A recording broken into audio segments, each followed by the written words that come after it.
안녕하세요 여러분, 닥터입니다. 기다리고 기다리던 주말이 왔습니다. 자, 오늘은 콜레스테롤 이야기를 한번 해볼까 합니다. 콜레스테롤? 뭐 그거 고기나 계란 많이 먹으면 높아지는 게 아닌가 하고 단순하게 생각하기 쉽지만은 사실 생각보다도 훨씬 복잡하고 오묘한 문제예요.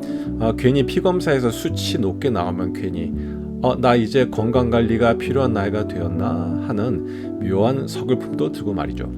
먼저 병원에서 콜레스테롤 수치가 좀 높네요 라는 얘기를 들으면은 마음이 좀 급해집니다.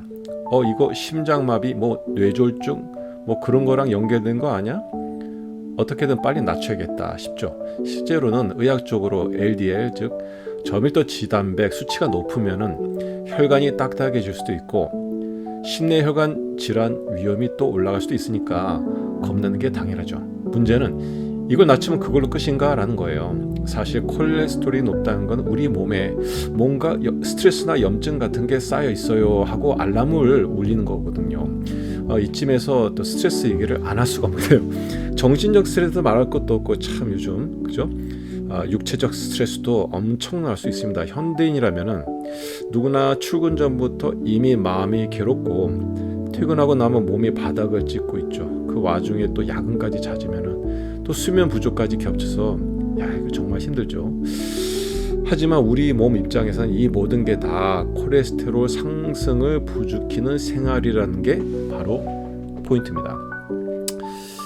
원시 시대에는 스트레스가 생기면은 전력 질주를 하면서 도망치거나 반대로 열심히 창을 들고 사냥을 해야만 했어요.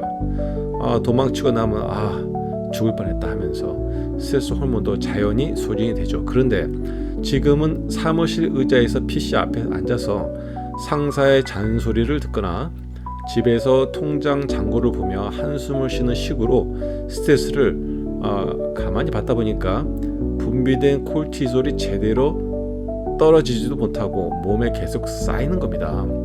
그러면 인슐린 저항성도 오르고 콜레스테롤이 슬그머니 또 따라 올라가는 거죠. 수면 부족도 문제예요. 하루만 야근하고 자면 되겠지 싶은데 그 하루가 매일매일 반복되면은 내 몸은 우리 좀 자게 해주세요 라고 시위를 하게 됩니다. 그 시위가 어찌 쌓이면 콜레스테롤도 함께 서서히 올라가니 만성 스트레스의 염증까지 플러스로 끼얹어지는 거죠. 자, 염증 얘기로 한번 해볼까요? 요즘은 만성 염증이란 말 많이 들어보실 텐데 몸속에 염증이 어딘가 잔뜩 있으면 콜레스테롤 수치도 쉽게 올라갈 수 있죠.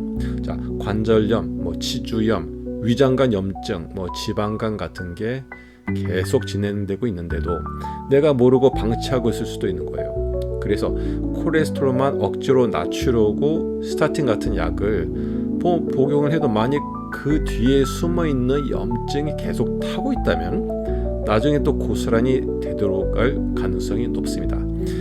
마치 방에 불이 났는데 알람 소리만 꺼버리고 불은 놔두는 격이라 할까요? 자, 약이나 보충제를 쓰는 방법에 대해서도 이해가 많죠. 스타틴은 근육통 온다고 하던데 간에 안 좋다고 하던데 차라리 보충제가 낫지 않을까라고 고민하시는 분도 있겠죠. 나야신, 폴리코사놀, 알파리포익 애시드 같은 게 LDL 수치를 낮추는데 괜찮다는 소리도 듣고요. 하지만은 나는 약 대신 보충제만 먹으면 돼라고 결론 짓기에는 아직 증거가 충분치 않고 개인 차도 상당히 큽니다. 둘 다 싫으니 아무것도 안 할래요 라고 하면 그것도 참 큰일이죠. 결론은 이겁니다. 숫자만 내려가 봤자 뿌리, 즉 스트레스와 염증, 잘못된 식습관, 부족한 운동을 그만 놔두면 또 다시 올라간다는 슬픈 현실이죠. 자, 이쯤 되면 또 많은 분들이 식습관으로 넘어갑니다. 탄수화물을 줄이고 단백질이나 좋은 지방을 더 먹으면 좋아진다더라. 혹은 저탄고지 식단이 콜레스테롤을 해결한다는데 이런 말을 듣고 갑자기 확 바꿔보시기도 하죠. 물론 효과가 있을 수도 있지만은 너무 급작스러운 식단 전환 자체가 또 다른 스트레스가 될 수 있습니다. 갑자기 삼겹살만 잔뜩 먹으면서 이제 내 콜레스테롤은 안전할 거야 라고 믿는 건 위험할 수도 있다는 거죠. 다 때가 있듯이 몸에도 적응 기간이 필요하니 천천히 체계적으로 바꾼 게 좋겠습니다. 자, 운동도 마찬가지예요. 헬스장 끌어넣는데 3일 가고 안 갔어요. 나 왜 이럴까? 라는 분도 솔직히 한두 번은 다 겪어봤잖아요. 문제는 우리가 운동을 벌 받듯이 하는 경우가 많다는 거예요. 사실 운동은 재밌게 내가 즐겁게 할 수 있는 방식이 최고죠. 춤추는 걸 좋아하면 댄스나 줌바 해도 좋고, 사람들과 어울리기를 좋아한다면 배드민턴이나 테니스도 참 좋죠. 지루함을 피하면서 신나게 움직여야 스트레스가 제대로 풀리고 콜레스테롤에도 이런 변화가 줄 수 있습니다.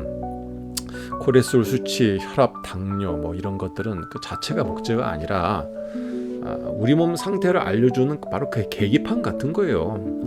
예를 들어 당뇨 환자가 식단을 조금만 바꾸면 혈당이 확 올라가고 내려가고 하는 걸 직접 확인할 수 있듯이 콜레스테롤도 내 생활 습관에 따라 오르락 내리락 할 수 있거든요. 그래서 약이나 보충제로 수치만 맞춰두고 이제 정상 범위니까 나 괜찮겠지라고 방심했다가는 나중에 더 크게 돌아올 수도 있는 겁니다.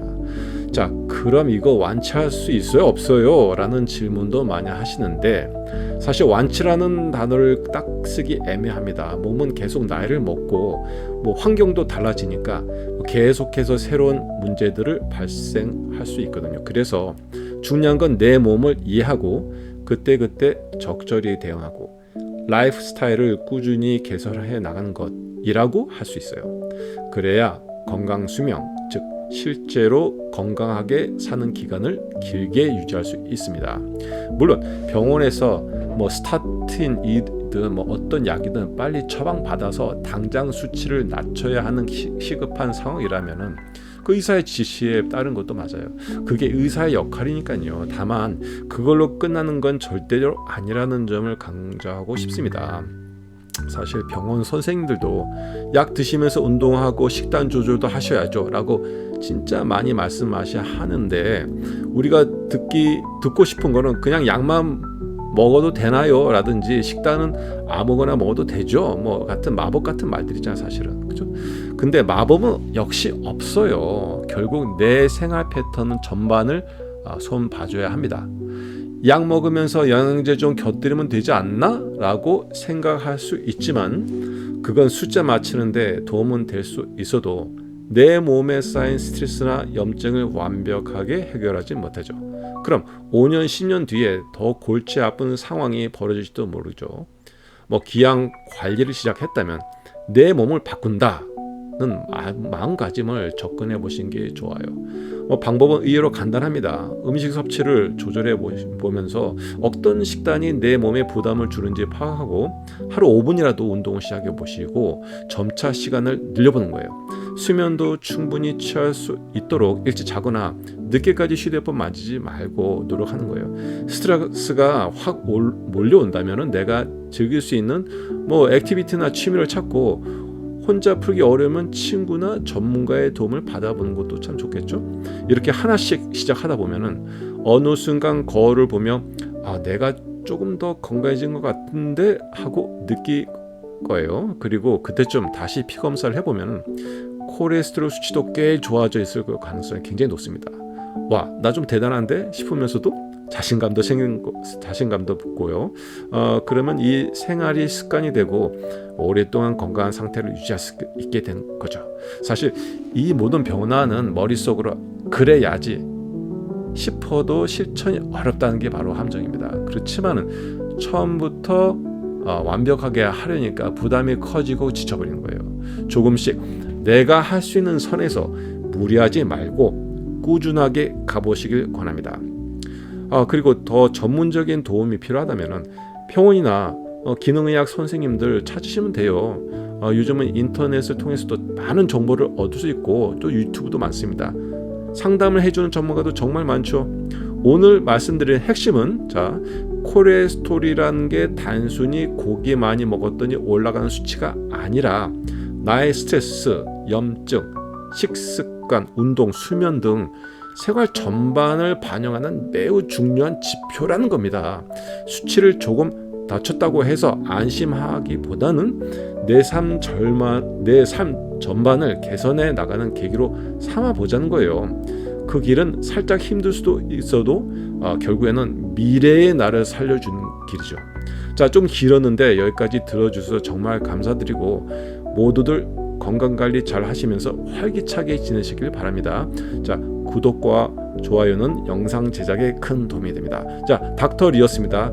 여러분 모두 주말 잘 보내시기 바랍니다. 감사합니다.